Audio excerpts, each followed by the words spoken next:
time to take a breath. But I hope you guys all come to the grand opening. December 7th, 2 to 5 p.m. Ribbon cutting at 2. Free bowls from 2 to 2:30, 50% after that. DJ, big event, lots of fun. I haven't announced. We're waiting till after Thanksgiving to announce it, so there will be a formal announcement. But you guys, the first to hear about it.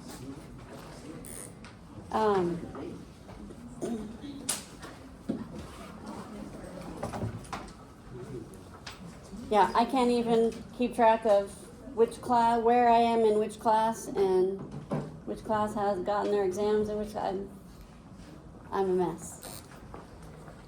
So I apologize again. I know it's not nice for you guys. Where do we leave off, please? VO2 submax and for chronic training. Thank you. Okay. So let's review then. How does a trained person's resting heart rate compare to the untrained person? Why? Higher vagal tone, more active parasympathetic nervous system. Good. Trained person and untrained person both jogging at 6 miles per hour. How does the trained person's AVO2 difference submax compare to the untrained person? Higher, lower, or the same? Same. Good. Why? Every given intensity has a given oxygen requirement. We can calculate the oxygen requirement for 6 miles per hour. How does a trained person's AVO2 difference max compare to the untrained person? Higher. Why? Mitochondrial density, capillary density, O2 enzymes, and myoglobin. Good.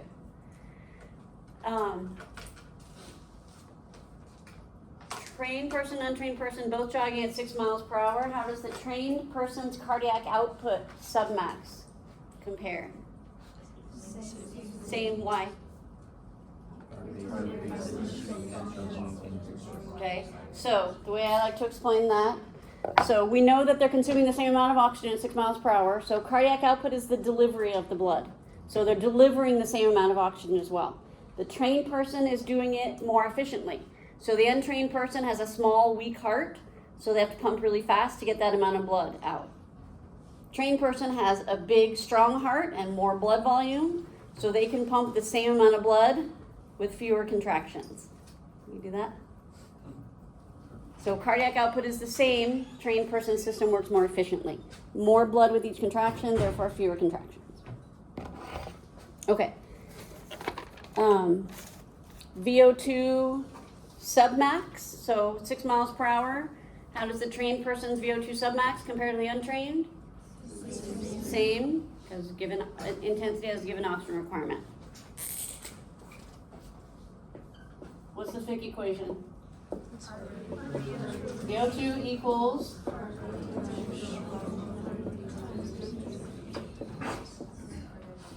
okay, so talking about max, max, max, max, max. So trained person has a higher VO2 max because what is happening to their heart rate max? Stroke volume max is higher because of what adaptations?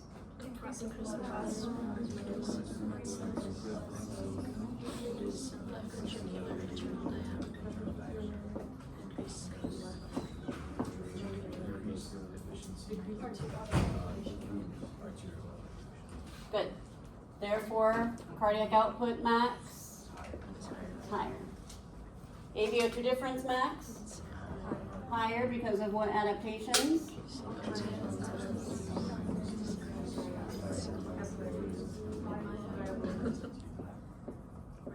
Okay, is that all I gave you here? What else did I say?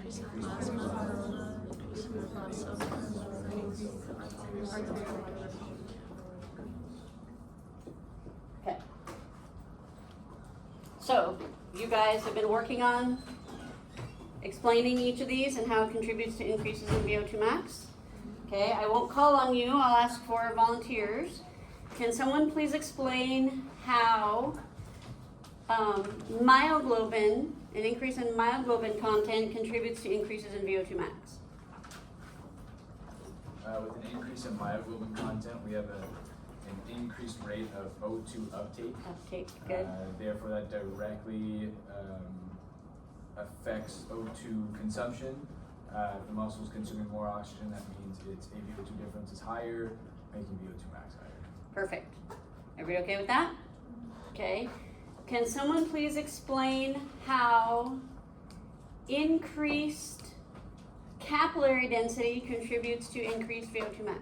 It also increases O2 delivery, which affects both O2 uptake and consumption, but neither of them affect the delivery. Okay, so you gotta go consumption, AVO2 difference max, VO2 max. Good. Can someone please explain how left ventricular hypertrophy contributes to VO2 max? Jenna?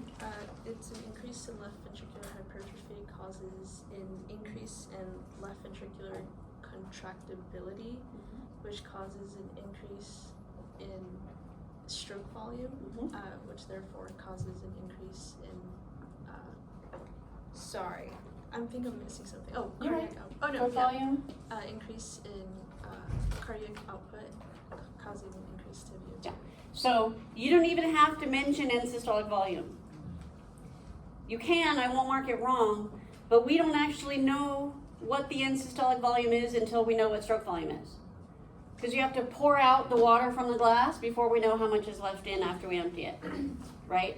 So all I'm asking you to explain is stroke volume. The decrease in end systolic volume happens after the increase in stroke volume, so I don't need you to even mention it. Increased stroke volume, cardiac output, VO2 max. If you throw end systolic volume in there, I will not mark it off. In 446, I probably would. Go ahead. Is that different for end diastolic volume? It's different for end diastolic volume, because the end diastolic volume has to happen before the increase in stroke volume. We have to get the blood into the heart before we get it out. But we have to get it out before we see how much is left. Okay, so remember this whole thing. We had the glass of water, and then we poured some of it into another glass, right? We started with 100 milliliters here. We ended with 40 milliliters here. We figured out, 60. okay, so what's this called? That's the ventricle when it's full. What's this called? Ventricle when it's empty, and what's this called? The amount that came out. So we don't know how much is left until after we've poured it out. So once you've explained this, I don't need you to go in that direction. Okay. Let's do one that contributes to both. So can someone please explain how an increase in plasma, explain 2 ways plasma contributes to increases in VO2 max. And let me tell you, it is possible to do 2 ways through stroke volume, because there are actually 2 ways through stroke volume and 2 ways through AVO2 difference. I want you to do 1 way through stroke volume and 1 way through AVO2 difference. Damn it. An increase in plasma causes an increase in total blood volume, which causes an increase in end diastolic volume, which causes an increase in stroke volume, increase in cardiac output, increase in VO2. Perfect. And then going for AVO2, an increase in plasma causes an increase in total blood volume, which causes an increase to the blood flow of the muscle, which causes an increase in O2 uptake. Delivery, uptake, consumption, which causes an increase in AVO2 difference, increase in VO2. Perfect. Okay, there are other ways to say that would be correct. So if you had a different pathway in mind with hematocrit, hematocrit can take you in either direction as well. Okay. Can someone please explain 2 ways an increase in red blood cells contributes to an increase in VO2 max?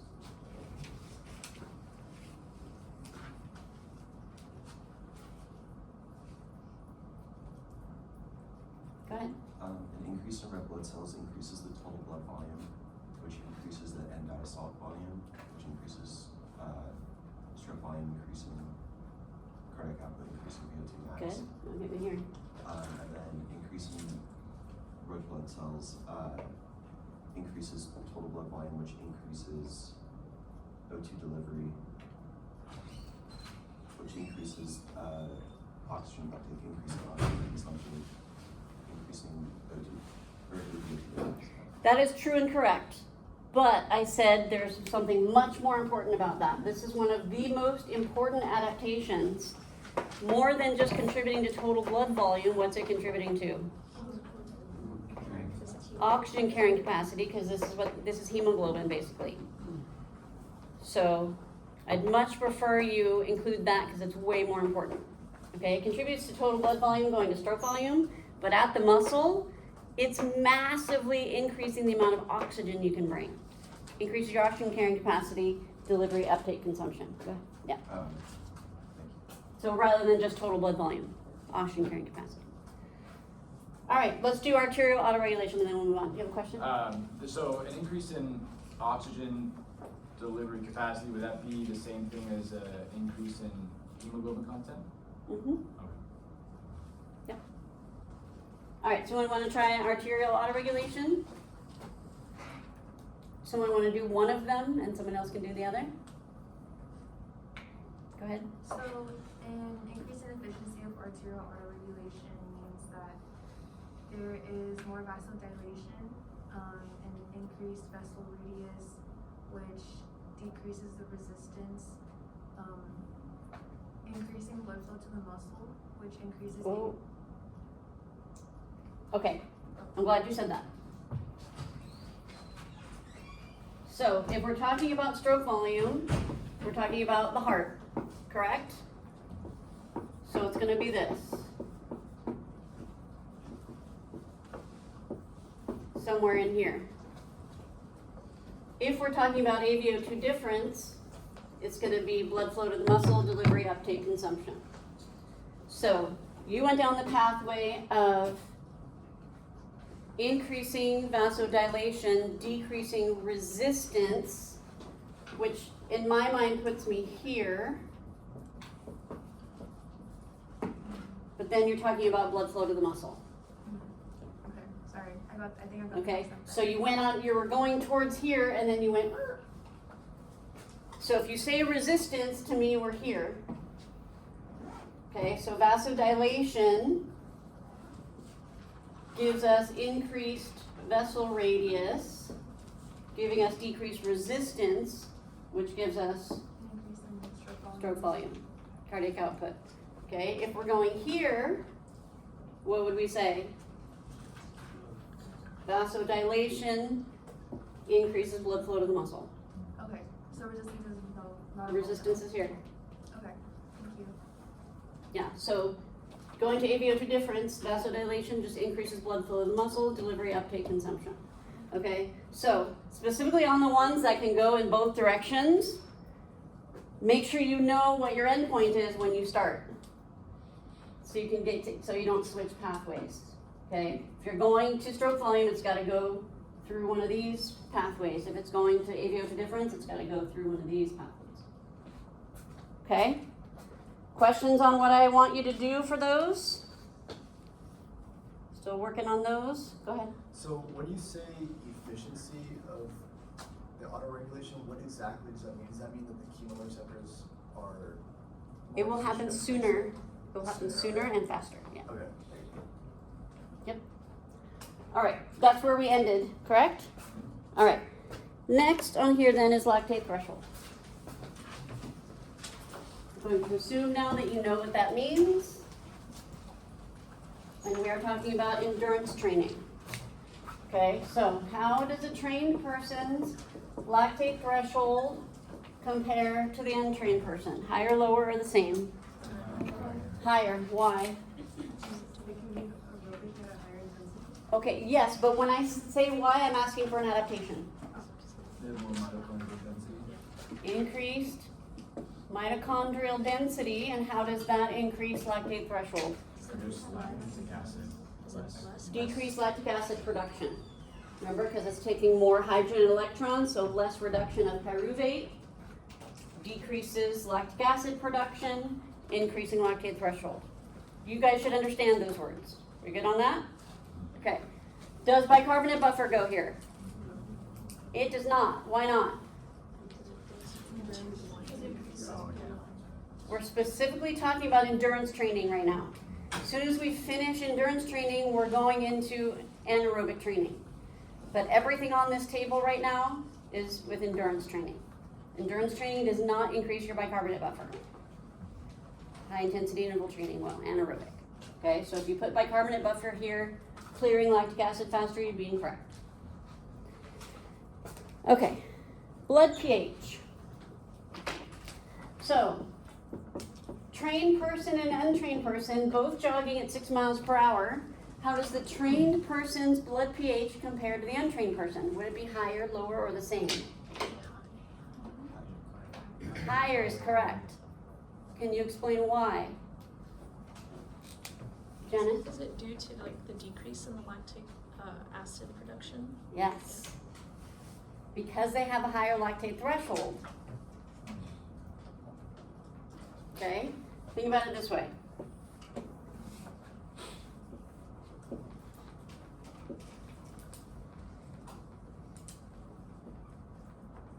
Let's say, actually, let's do this. Let's say the untrained person hits their lactate threshold at 5 miles per hour. So if they're running at 6 miles per hour, they have more lactic acid production, right? They're above their lactate threshold. It's the lactic acid production, it's the hydrogen that makes your blood more acidic. What happens to your blood pH when your blood is more acidic? Decreases. So the more hydrogen you have in your blood, the lower the pH. Okay? The trained person doesn't hit their lactate threshold until 7 miles per hour. So at 6 miles per hour, they're still aerobic. They're not producing as much lactic acid, therefore their pH is higher. So what's the adaptation that gives us this? The mitochondria. So you need to be able to explain how the adaptation of increased mitochondrial density leads to the trained person have a higher blood pH at 6 miles per hour. Okay? Please, please, please understand this up arrow does not mean the trained person's pH is increasing. Okay? The trained person and untrained person are both jogging at 6 miles per hour. The trained person's blood pH is not increasing. It's decreasing. It's just not decreasing as much as the untrained person. Very important you understand that. Yes? Would it be bad to think of like the adaptations made to lactic threshold, just like the higher blood pH is just like a step after that? Mm-hmm. It's secondary. Okay. Yeah. Mm-hmm. Yep. Definitely related to. All right. Questions on that one? Yes. Could you ask something about Yes. acidity? I can ask anything else. Acidity. Yeah, I could use the word acidity instead of blood pH. You should know So the that would relationship be between the less, two. right? The So trained ac- person would have less acidity. Less acidity, but a higher pH. Yeah. Mm-hmm. You should understand all that terminology. Okay, next is plasma volume. How does a trained person's plasma volume compare to the untrained person? It is higher. We are just using that as a primary adaptation. Okay, I used to teach what adaptation causes that. There is an adaptation. I'm not doing that anymore. We're just using that as primary, no explanation needed. Endurance training increases your plasma volume. Red blood cells, higher. Again, there is an adaptation that causes that, but we're just calling it primary. Endurance training increases red blood cell production, which increases hemoglobin content, which increases oxygen carrying capacity.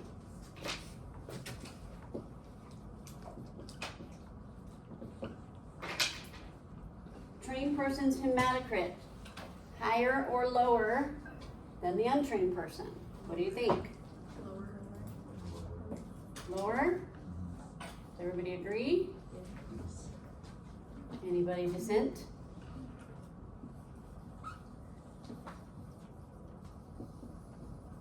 What's the formula for hematocrit?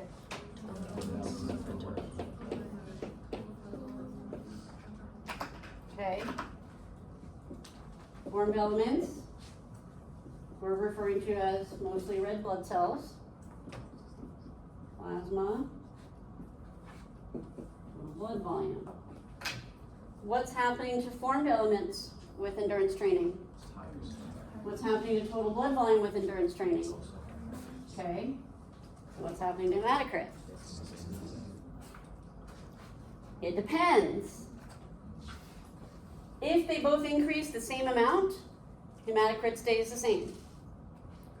If red blood cells increase more than plasma, what happens to hematocrit? Okay, think about hematocrit as thickness of the blood or chocolatiness of the milk. If we have the same amount of milk, but we put more chocolate syrup in it, it gets more chocolatey, right? So if plasma stays the same, but red blood cells increases a lot, blood gets thicker. What does that mean for hematocrit? Okay, so let me ask it again. If red blood cells increase more than plasma, what happens to hematocrit? Gets higher, just means the blood is thicker. If plasma increases more than red blood cells, what happens to hematocrit?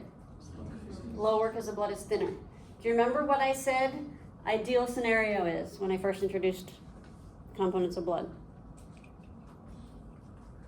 Because we want red blood cell count to be high, because that's our oxygen carrying capacity. We want red blood cell count to be high, but we want hematocrit to be low, because if our blood is thick, it flows more slowly. It's resistant to flow.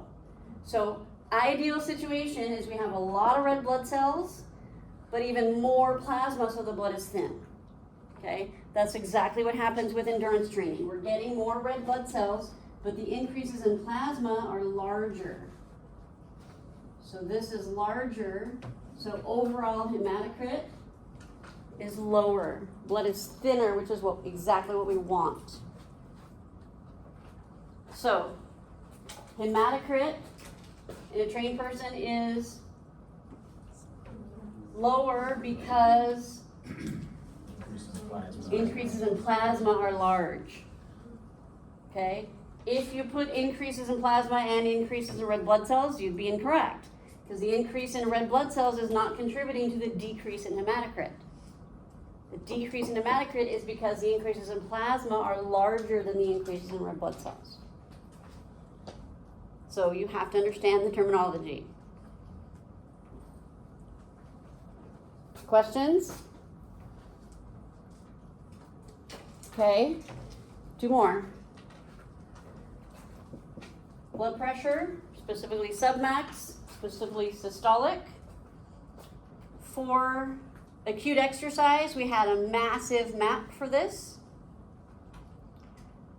With training, so remember that it's normal for blood pressure to increase with increased exercise intensity. That's normal. So that's still going to happen in a trained person.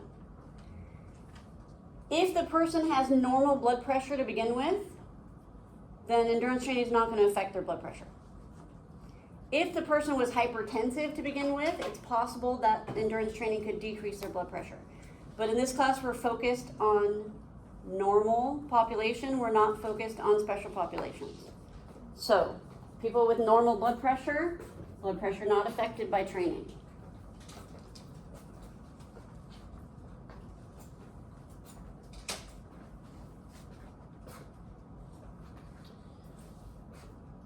Last one, RER. Going to assume you know what that means. This one's going to take a little bit of thought. Trained person, untrained person, both jogging at 6 miles per hour.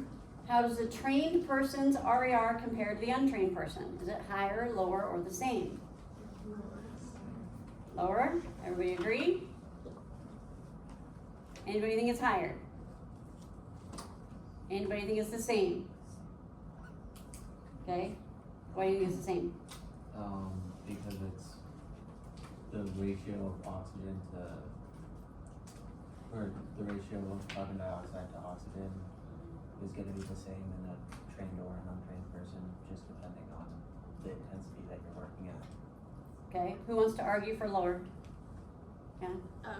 From my understanding, a trained person, they rely more on fats which also, the reason being as well is due to like the mitochondrial density that they have to like depend on, so that's why I think that it's lower. Okay, Ricky, what do you think? A trained person at the same intensity has a lower RER because they have a higher lactate threshold than the untrained person. Okay, how does having a higher lactate threshold give them a lower RER? You gotta make the physiological connections. They have a lower RER.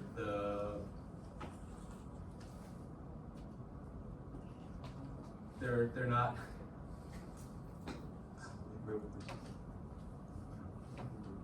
Oh yeah, the aerobic versus anaerobic. So they're still utilizing the fats. They're not utilizing the carbohydrates. Good, so RER, what's the range? What does 0.7 mean? What does 1 mean? Okay, so this is related to this. What is this? Okay, it's related to lactate threshold because this splits aerobic and anaerobic, right? If we're aerobic, we're using, and if we're anaerobic, we're using, okay, so this is related here. It's also related here. What is this? What goes on the x-axis here?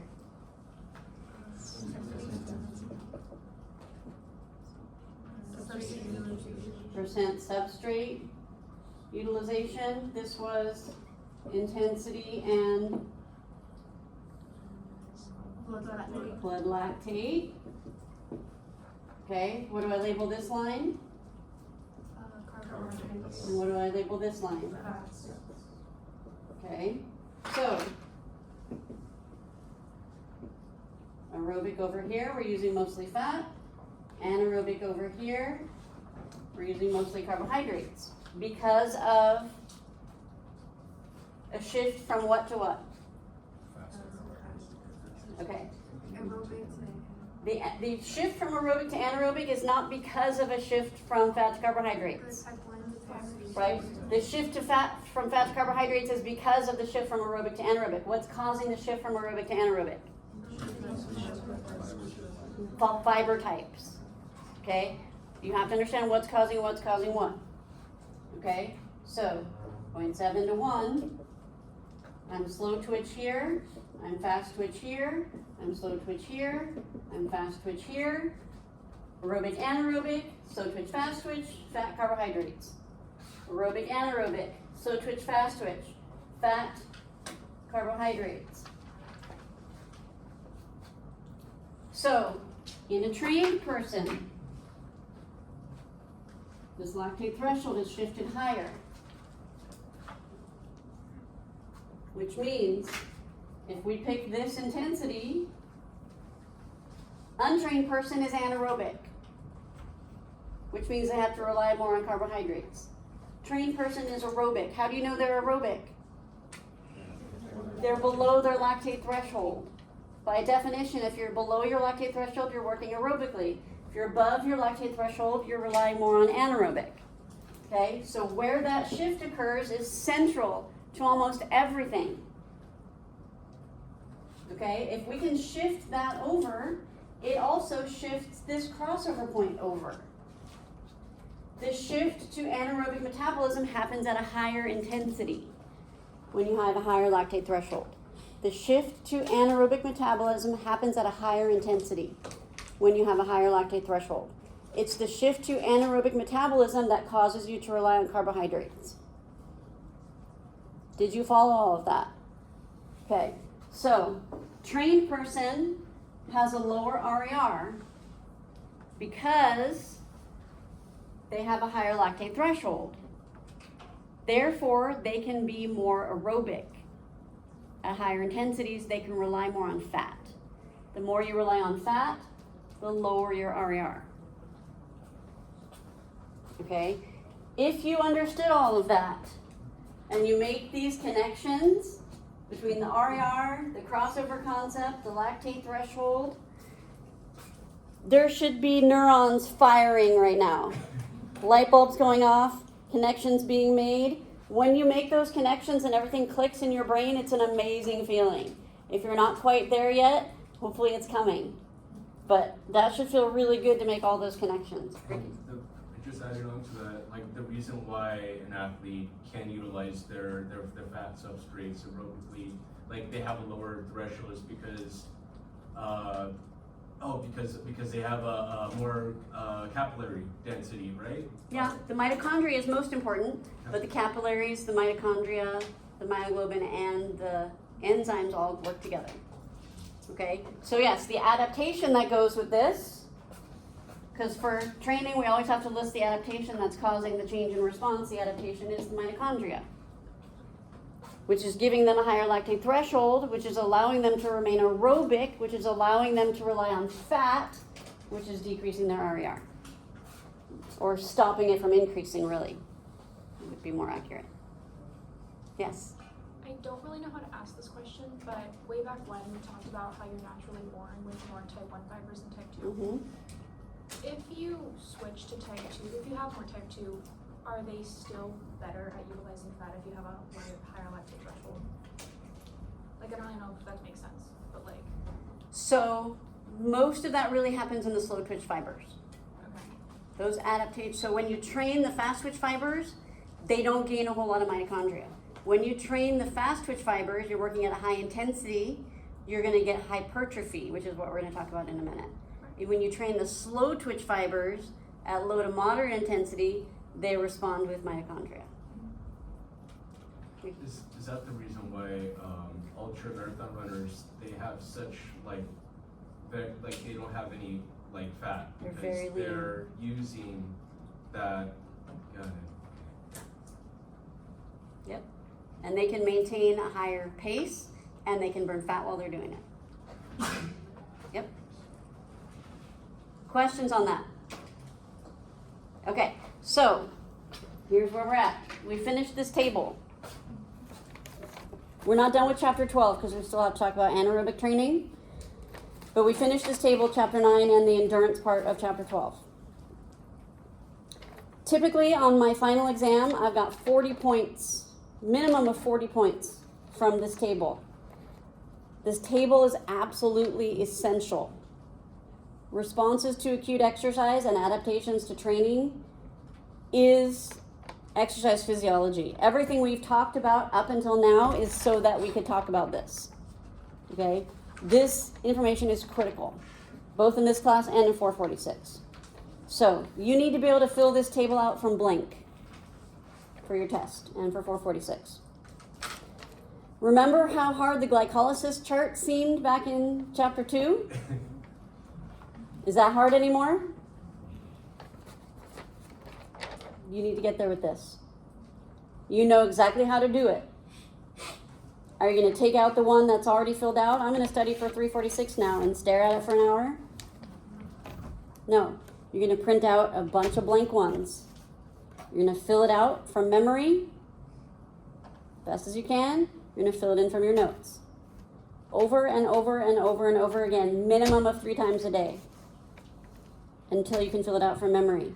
But you must understand it. Because the questions I'm going to ask you and the questions they're going to ask you in 446 is not necessarily going to be just regurgitating the words I said. You're going to need to apply it. You're going to need to do some thinking on this test. Okay, with this information. Questions on what I want you to do and how to do it. Okay. Let's then talk about adaptations to anaerobic training, which means we're going high intensity now. So, for aerobic fitness, what's the gold standard measurement of aerobic fitness? VO2 max. Higher your VO2 max, better your aerobic fitness. And you should have by now at least talked about, if not participated in, several different ways of testing or estimating your VO2 max. Right? The 1.5 mile run, the step test, on the bike in the lab, on the treadmill in the lab, Rockport walking. Did you guys do this in your lab? Okay, or at least talk about it. Okay. So for anaerobic fitness, the test is called the Wingate test. This is our gold standard test for anaerobic fitness. Let me describe it to you. It is on the cycloergometer in the lab. You are pedaling as fast as you can against a heavy resistance for 30 seconds. That's it. That's the whole test. Let me give you a little more detail. The load is dependent on your weight. I don't remember what the percentage is, but it's heavy. Okay, so we'd calculate that first. The way we do it is we'd have you start pedaling as fast as you can with no resistance on the bike. Pedal your legs as fast as you can. Then we drop the resistance and start the clock. And when I say drop the resistance, we're literally dropping the resistance, okay? It's not a knob where you're getting a gradual increase. The flywheel has a strap. The strap gives you the resistance against the flywheel. So the ergometer has a basket on the end of the strap. We put weights in the basket as a percentage of your body weight. When you're pedaling as fast as you can, we drop the weight. It's immediate resistance. It's not gradual. You got to keep pedaling as fast as you can for 30 seconds. It's not fun. It's not easy. Most people, or many people at the end of this test will throw up, which is probably why we don't do it in lab anymore. We used to do this test in lab, and we'd have trash cans. We had more bikes at the time. We'd have trash cans set up next to the bike. You get off the bike and you throw up. It's unpleasant. So, 30-second. What we're talking about here is power, right? Because you've got a heavy resistance and you're trying to move quickly. So the combination of speed and force is power. So what we're measuring here is power. Where in this 30-second interval do you think your power will be highest? Beginning, middle, or end? Beginning. The load is the same throughout. Before the time starts, before we drop the load, you're pedaling as fast as you can. The weight is going to slow you down. At no point will you speed back up. Okay, you'll be going your fastest at the beginning. So, in this first 10 seconds is where you achieve peak power. That's your highest power output, is your peak power. Why do you think it's in the first 10 seconds? You're in the ATP PCR system. PCR runs out, you're going to start slowing down. You have no more access to that system. You have no more access to your 2X fibers. By the time you get to 12 or 13 seconds, your legs are going to be on fire. From what? Lactic acid. What system are you in? Okay, you're still working as hard as you can, but it's not going to be as fast as you could achieve in your 2X fibers. Okay, by the time you get to 20 seconds, you can barely move your legs. But we're screaming at you to pedal as fast as you can, and you're not allowed to stand up. Pedal as fast as you can to finish the 30 seconds. Okay, so mean power is the average power production over the entire 30 seconds of the Wingate test. That is our gold standard measurement for anaerobic fitness. Mean power on the Wingate test. The average power produced over that 30-second interval. Do you think it's possible to improve that? It is. We have two anaerobic systems. What are they? ATP PCR system and anaerobic glycolysis. So I'm going to go through each of those systems, how to train in that system, how to set up your training, and then what adaptations you can expect to see from that training and how it's going to affect your performance on this test. Okay? So let's start with the ATP PCR system. Quick review. Where does this system occur? Fiber type. Substrate. PCR. Rate limiting enzyme. Creatine kinase. Intensity. Very high, explosive, near maximal. How long can you stay there? About 10 seconds. And how long does it take to recover? Okay, so if we were to train and we want to stay specifically in this system, how would we set it up? Give me an example. Give me a specific example.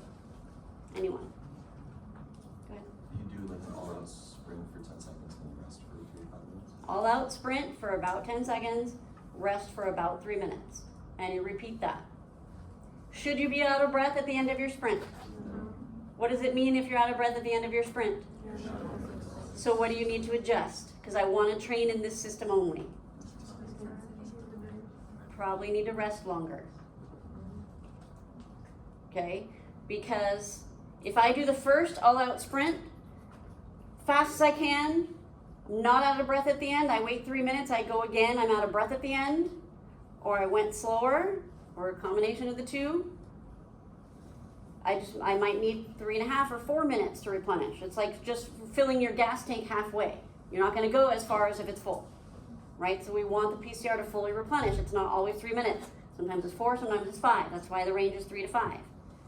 But you can tell if the person is in the ATP PCR system or glycolysis.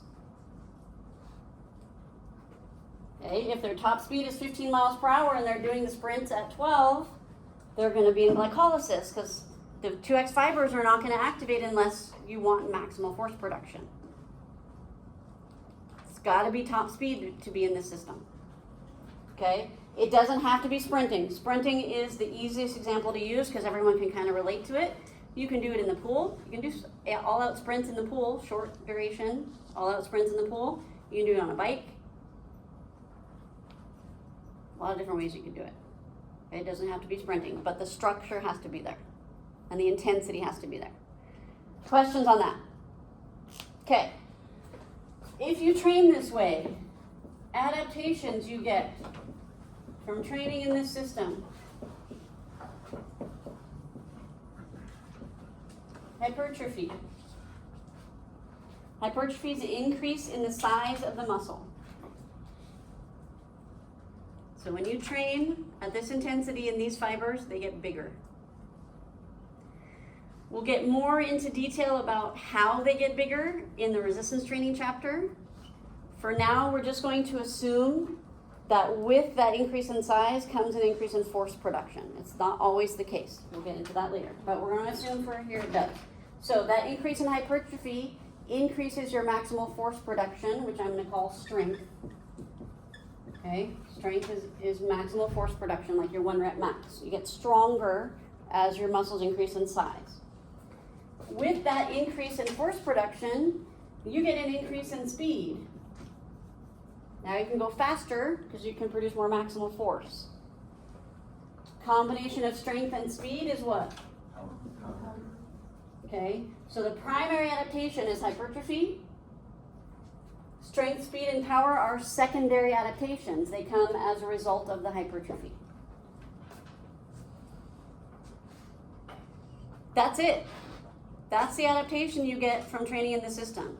There are no enzymatic adaptations. You're not going to get more creatine kinase. You're not going to increase your PCR storage. You're just going to get hypertrophy, which comes with strength, speed, and power. Will that improve your performance on the Wingate test? Absolutely. Peak power and mean power. Okay, that's it for that system. Devin? These adaptations are isolated to just the muscle you're training. Correct. Thank you for saying that. Yes, if you're doing sprints, you're not getting hypertrophy in your biceps.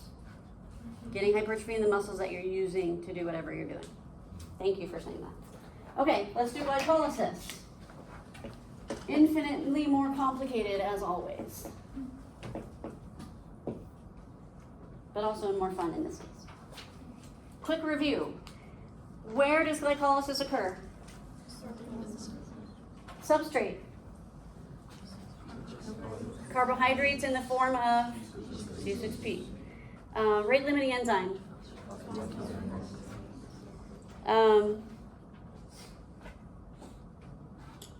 Byproduct. Lactic acid. We kind of talked about how long you can stay in this system with the squat jumps, remember? So we said there's a range, so I couldn't give you a specific number, but it can be anywhere between 10 seconds and 5 minutes. depending on how high above your lactate threshold you are, right? Higher you are above your lactate threshold, shorter duration, you can tolerate it because of the lactic acid accumulation, hydrogen. Okay, oh, I forgot to say ATP PCR system, cause of fatigue. Glycolysis, causes of fatigue. Hydrogen accumulation and phosphate accumulation, you should be able to explain those in detail. Okay. If we were to train in this system, what would it look like? Give me a specific example of something you could do that would be in this system. Squat jumps. So we're going to build a workout. Do you want to do this for reps or time? Okay, how many reps?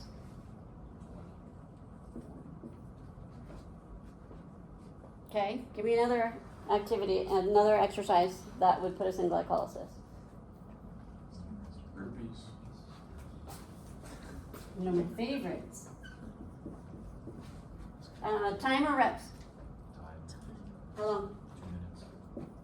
2 minutes. Okay. What else? How do you know if an exercise puts you in glycolysis or not? Okay, so give me an exercise that would make most people out of breath. What is it? Reps or time? How long? Okay, give me 3 more. I want 6. Suicides. Everybody know what those are? Yeah. Reps or time? 4 minutes. Ooh, that's a long time to do suicides. Do you do your suicides very slowly? Long time to do suicides. Okay, what else? Okay, so push-ups. Are push-ups in glycolysis? It depends. If you can do 50 push-ups without stopping, it might not be very anaerobic for you. If you can only do 2 push-ups, what system are you in? So it could be there, but I also want more of a cardiovascular type training rather than resistance training. Running up bleachers.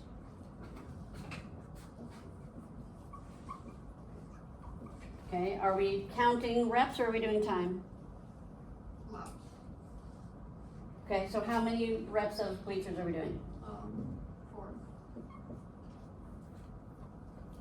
Okay, I need 1 more. That's a good one. Nobody's given me that before, ever. Double unders. Everybody know what those are? Double unders is on a jump rope.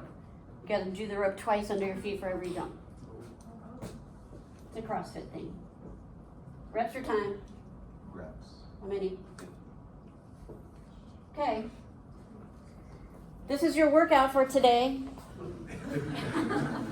I love working out this way. This is my jam. Okay. So here's what you gotta do. You gotta be outside where the bleachers are somewhere. And you're gonna need lines for the suicides, and you can do box jump up on the bleachers. Okay, we're meeting at 5 o'clock to do this out on the ground. Okay, you gotta do 20 squat jumps, immediately followed by 2 minutes of burpees, straight into a minute of jumping up onto the bleachers, 4 minutes of suicides. Then you gotta run up and down the bleachers 4 times, and then you gotta grab your rope and do 50 double unders. And by the way, we're doing 3 rounds. Is there anything you'd like to add or change?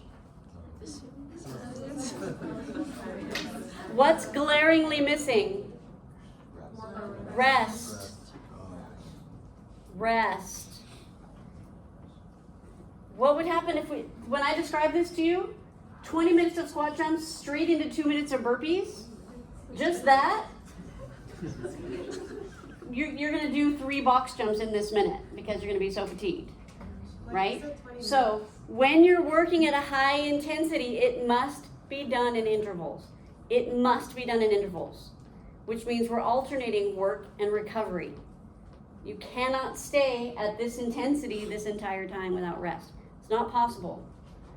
You'd end up, like I said, either stepping up onto the box or only getting 2 box jumps done because your body will force you to rest. I guarantee it. Hydrogen accumulation, right? Binding sites are blocked.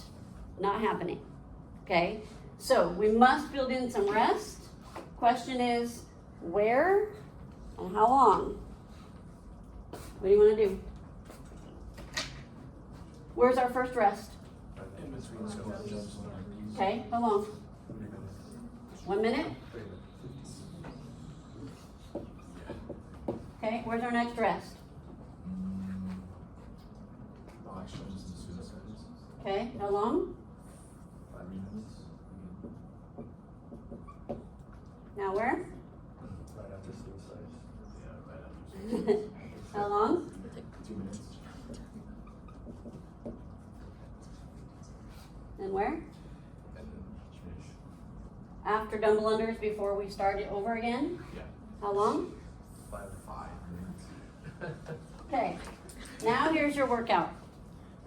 You're gonna do 20 squat jumps. You're gonna rest for 3 minutes. You're gonna do 2 minutes of burpees, followed immediately by a minute of box jumps. You're gonna rest for 3 minutes. You're gonna do 4 minutes of suicides. You're gonna rest for 2. You're gonna run up and down the bleachers 4 times, grab the rope, 50 double unders. You have 5 minutes rest before we start again. Anything you want to change or add or take out? Everybody okay with this? You meeting me at 5 o'clock at the track?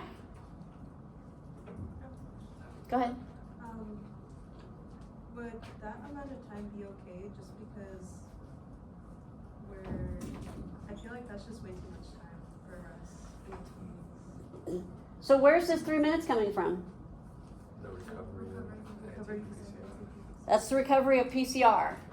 Are we in the PCR system? Do we need 3 minutes rest? How long does it take? I haven't talked about how long it takes to recover in this system. What's causing fatigue in this system? Hydrogen accumulation, decreased pH. Right?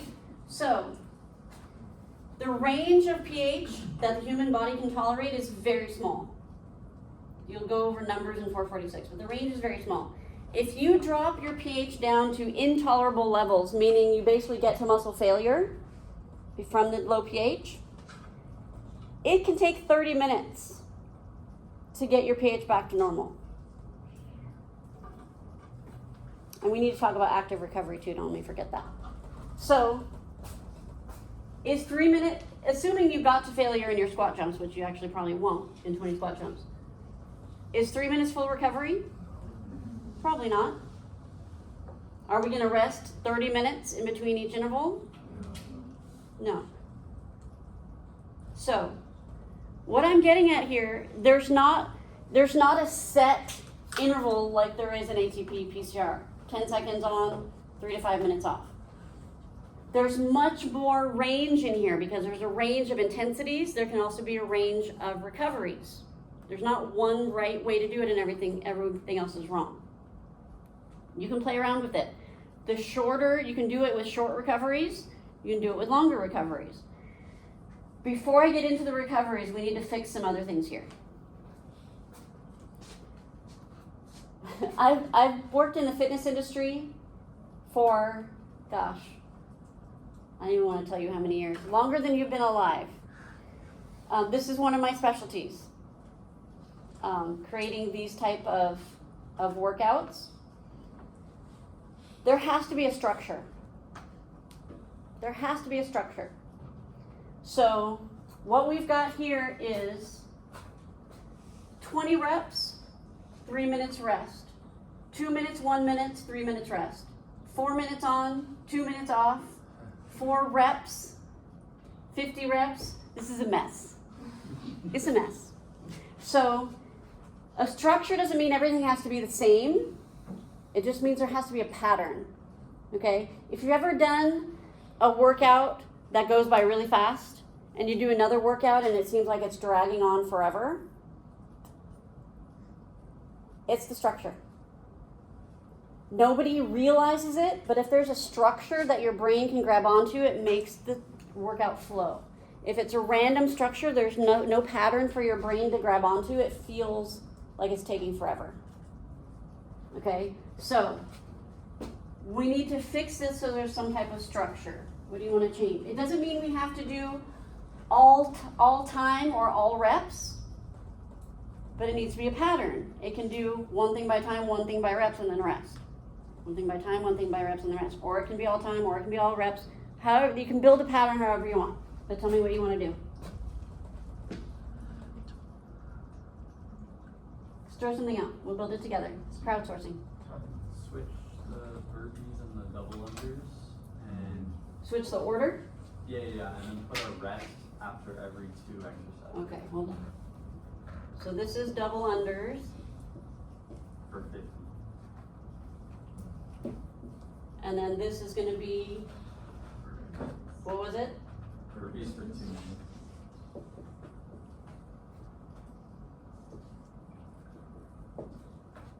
And then rest after every 2 exercises instead of.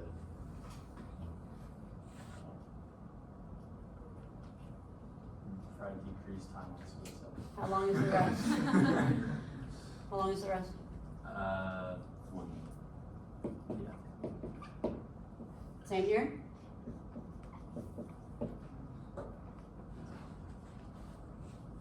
Okay, so we have 20 reps, 50 reps, 1 minute rest, 1 minute, 4 minute, 1 minute rest, Probably 4 make reps, 2 minutes. probably make the box jumps 20 per rep instead of minutes, so it could be like you're doing squat jumps and double unders, and then you're doing box jumps and suicide, which is they're both somewhat similar. Okay. So what do you want to do to this? Reps? How many? 20. I'd like more people involved in this. There's 40 of you in here. It's your workout. 40? That's a lot of box jumps. You ever done box jumps? We'll do 15 bucks. Are we leaving the 4 minute suicides? No. What are we doing with this? Like 2 minutes to 2. If you're sprinting them, then it is. Okay. Should we switch? Go ahead. I was gonna say, I think that the double unders are the jumping rope exercise, right? Mm-hmm. I would actually put that in the beginning, so that way we could increase our heart rate, and then we can put the squat jumps after the double unders, since the squat jumps have like a little bit more of an anaerobic feel to it. Well, But, all of this is anaerobic. okay. Every single one of these exercises is anaerobic. That's the whole point. We're in glycolysis, and we're assuming we've done a warm up. Okay, so I'm gonna leave those. Yeah, I would switch them up, though. I would put the double unders at the beginning, and then the squat jumps underneath the double unders. Okay, I'm okay with that. I just don't want to rewrite all that. Okay. I'm more concerned right now with the pattern than the exercise choice order. Yeah. I'm more concerned with the structure we're building. 2 minutes and double unders. 2 minutes of squat jumps. And then switch bleachers and burpees. So we're doing 2 minutes of double unders. 2 minutes of squat jumps. Or, yeah. That's a lot of squat 15, jumps. Yeah, it's a lot. 15 squat jumps. Maybe 12. Ah, 15 burpees. 15 squat jumps, 2 minutes double under, 1 minute rest. 15 box jump, 2 minute suicide, 1 minute rest. I see a pattern. 15 burpees. 15 burpees. And then switch.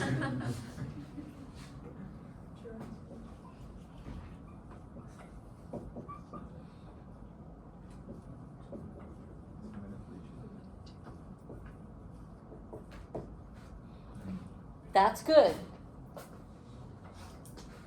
Do you see how this feels way better?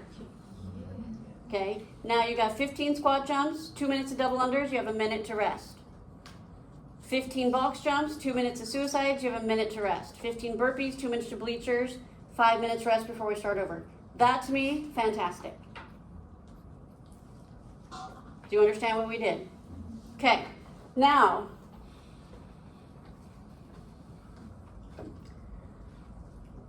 we have 1 minute rest every 2 exercises. Now we're gonna play around with it again a little bit, okay? This is beautiful, A+. I like this one. What if I did this? Is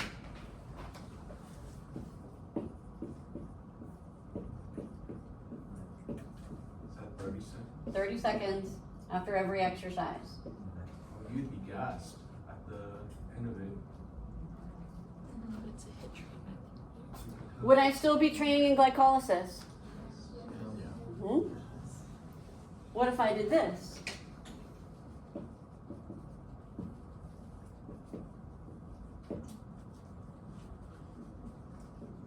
For all of them. Would I still be training in glycolysis? So are any of these wrong? Okay, so what's the difference? What's it going to change if I do short rest or long rest? Which is harder?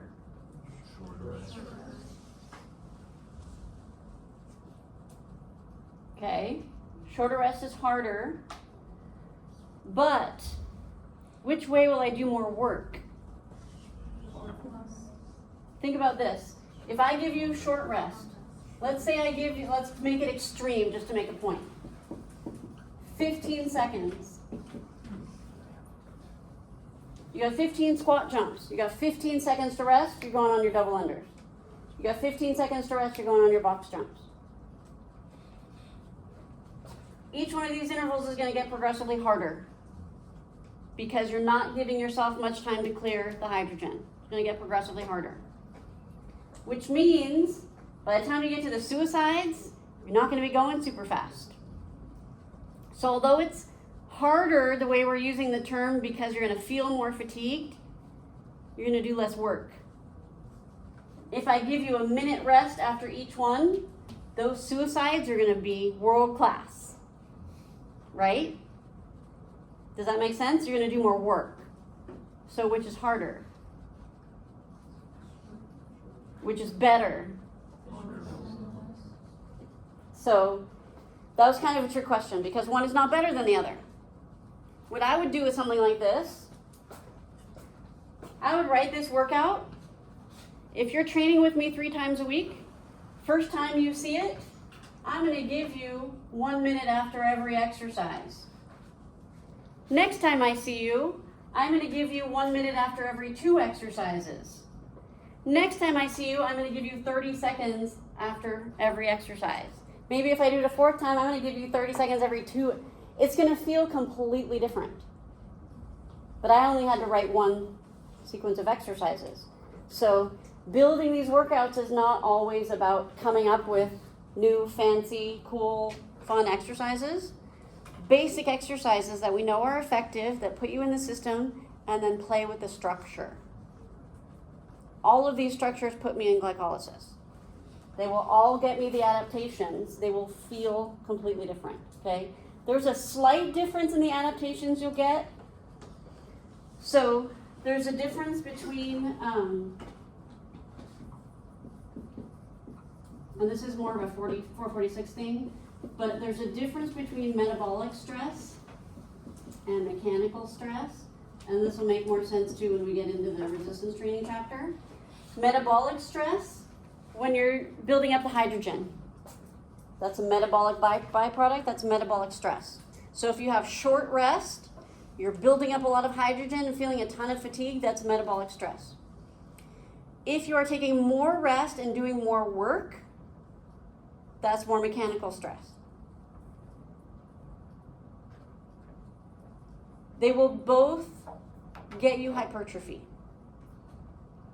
There will be a slight difference in the hypertrophy when we get into resistance training, which I'll talk about if I have time. And that's a 446 thing. And also, if that type of thing really interests you, you want to take Dr. Nicole and you want to take 417 as an elective. Those will get into a lot of detail on this type of thing, specifically with resistance training. Questions on that? Yes? Let's say, like you said, you can change it up for your client, starts like getting better at it time after time. Is there a certain way you have to include more exercises, or you just switch it up? You could do longer. I just did 6 just because it feels good right here. Good time to rest. But as your client gets stronger, they'll be able to do, like for this type of thing, they could probably do more reps, or you could do it by time, or you could add a weight vest. You can add intensity to it. Okay? You can do, so this is high intensity interval training, more or less. When you're doing high intensity interval training, ideally your heart rate during each work interval should be above 85% of your heart rate max. Which is again why I'm not putting push-ups in here. So let me say that again. During high intensity interval training, during a work interval, your heart rate should really be 85% of your max or above, or it's not really high intensity interval training, technically. But you could add resistance training in here. You could add push-ups. You could do this in the SRC or wherever you lift weights. You could put a bench press in here. You could put back squats in here if you want to. Your heart rate's going to drop. That's more of like a boot camp style training where you alternate between resistance training and high intensity interval training. That's my favorite way to train. That's how I train. Back before my store opened when I used to work out. Haven't worked out since my store opened. But that just know that that's not going to be high intensity interval training anymore when you throw those in because your heart rate's going to drop. But that's okay. Questions about that? We need to do adaptations real quick. Adaptations when you train this way.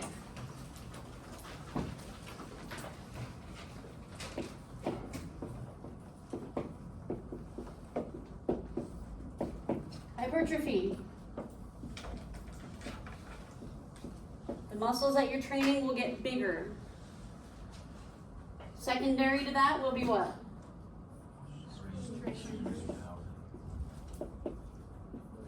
Strength, speed, and power are secondary adaptations. Hypertrophy is primary. What's another adaptation that we've already been talking about for a month to high intensity interval training? Bicarbonate buffer.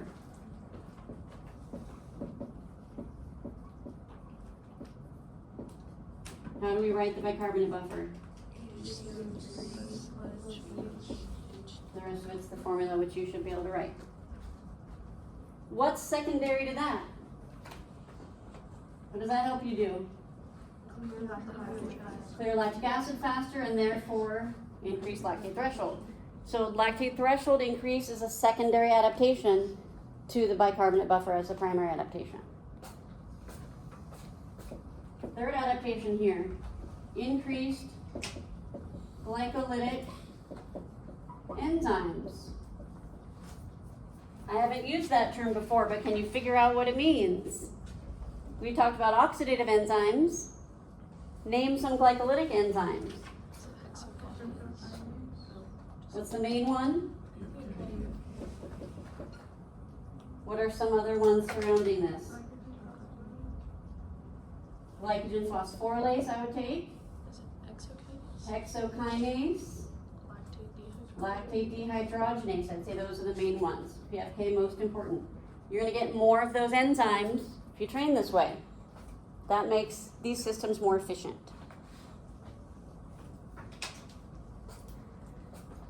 So, training glycolysis. 3 primary adaptations and a bunch of secondary ones. Will this type of training improve your performance on the Wingate test? Yes. Peak power and mean power, because we've got the speed, strength, speed, and power. So, now, comparing these 2 types of training, why would you ever train in the ATP PCR system? if you can train in glycolysis and get the same adaptations plus more. Imagine this. You hire me as your trainer, and I decide, okay, today, and I'm charging you a lot of money, by the way. Today, we're going to work in the ATP PCR system. I'm going to take you out to the track. I'm going to warm you up. You're going to sprint as fast as you can for 10 seconds. And then we're going to chat for 3 minutes. And then you're going to sprint as fast as you can for 10 seconds. And then you're going to scroll on your phone for 3 minutes. And then you're going to sprint for 10 seconds. And then we're going to look at the clouds for 3 minutes. And we're going to do this 10 times. Okay? You're not going to be real happy about paying me for that. You did a lot more resting than you did working. And it wasn't very fun. Boring. I could give you the same adaptations with that workout. That's a lot more fun for weird people like me and entertaining, right? More value for your money, it's going to feel like to most people. So why even do that? The only reason to train specifically in the ATP PCR system is if you're working with someone who competes in that system for specificity. So if I were training someone who competes in a 10-second or 100-meter sprint, 100% you have to train in that system for specificity. But for a recreational exerciser, I mean, other than just for variety, there's no benefit. No benefit to training in that system. And it increases risk of injury.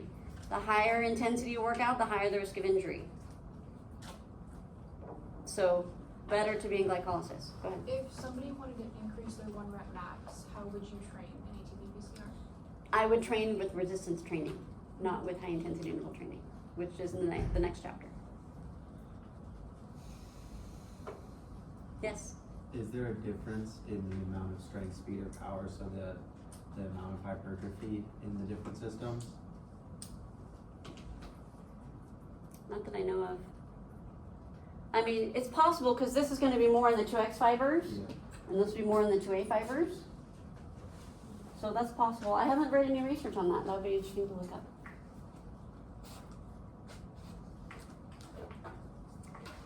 This is pretty cool stuff, yeah? Okay, so what's left in this chapter, we have to do aerobic training and adaptations to aerobic training. Oh, which we've already done, so we don't. Aerobic training, adaptations to aerobic training was that table. So I think all that's left in this chapter, I have to talk about active recovery, which just means during these rest intervals, we're not standing still or sitting down. I'm going to talk about why. That's going to take me like 5 minutes. And then I think we go into resistance training. So we're almost there. All right? If you have questions, come on up. Yes, go ahead. The quizzes said they were due today. Yeah, she's going to email me and I'm going to open. They're not due today. Yeah.